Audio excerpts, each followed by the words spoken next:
Thank you, Madam and Mr. Chairman.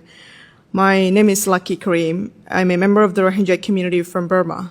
I'd like to start by thanking members of the committee for holding this hearing and for passing the Burma Genocide and Accountability Protection Act, or Burma GAP Act, out of committee.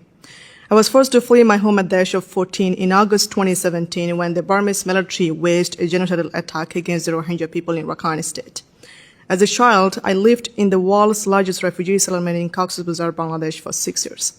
The Burmese military regime has been persecuting the Rohingya in Myanmar for decades. Since the military coup in Myanmar in February 2021, the political, economic, and humanitarian crisis in the country has only grown more dire for the Rohingya as well as other ethnic minorities. In Burma, the remaining members of the Rohingya community in Rakhine State are dying from hunger. Internally displaced people have zero access to humanitarian aid. And the genocidal violence continues even to this day. As a result, tens of thousands of people have been forced to flee their homes since 2023, bringing the total population of people languishing in the Cox's Bazar camps to more than 1.3 million.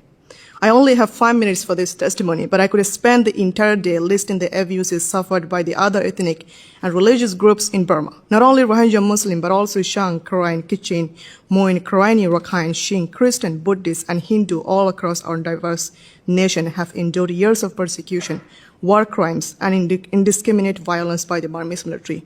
All minorities have suffered and all need to be part of the democratization process. Despite the reality on the ground, Burma's military regime is planning a sham election next month. This election will never be free or fair.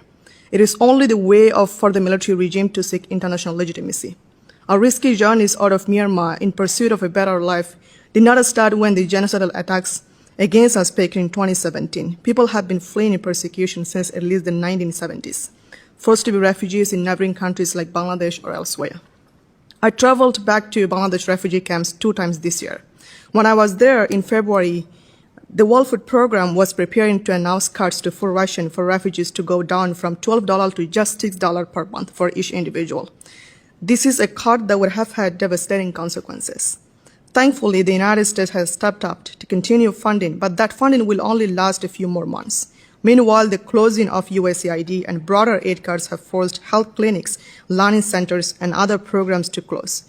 People in Cox's Bazar camps are fully dependent on the food ration that they receive once a month because the majority of them have zero earnings. There are no livelihood opportunities for families in the camps. The government of Bangladesh, long a generous host to Rohingya refugees, has done much for my community. But expanding access to livelihood and education would do perhaps more than any other policy to ensure a safe and sustainable future for the Rohingya community.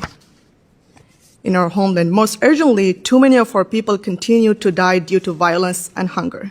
The international community and the U.S. government must act now to pressure the Myanmar military to stop its attacks and to allow aid into Rakhine and other areas across the country, facing high levels of food insecurity as we consider the future for my community. Repatriation to our ancestral homeland is the ultimate solution. It has been said before by myself and many other Rohingya, but bears repeating, we the Rohingya community want to go back to our homeland in Rakhine State when it is safe to do so. Here is what the U.S. government can do more to help us. Congress should pass the Burma Genocide Accountability and Protection Act, or the Burma GAP Act, which lays out a comprehensive policy for addressing many of the crises affecting our country. It would support refugees and internally displaced people. It would address the need for accountability for genocide and crimes against humanity by the Burmese military. It would also promote long-term solutions for the Rohingya, such as citizenship rights, safe and voluntarily return to Burma, inclusion in a future federal democratic system. The bill also authorized the creation of a U.S. Special Representative for Burma and calls on the administration to refuse to recognize the Burmese military as the country's legitimate government.